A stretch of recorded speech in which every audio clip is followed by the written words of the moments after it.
Magandang hapon po sa inyong lahat.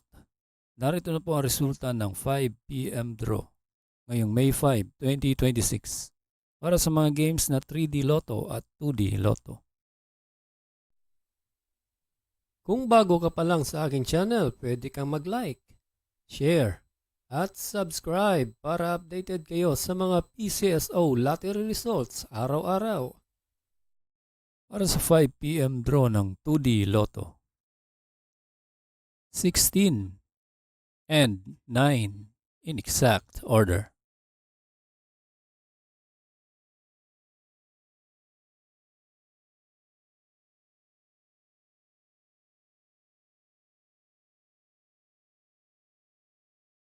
Para sa 3D Lotto 5 p.m. draw,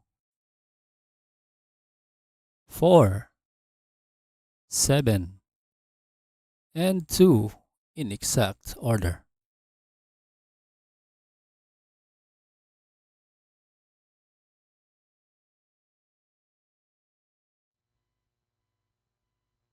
Salamat po sa panonood ng Lotto Results Today by Mr. Wi-Fi.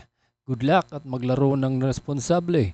Huwag kalimutang mag-like, share at subscribe. Hanggang sa muli, paalam po sa inyong lahat.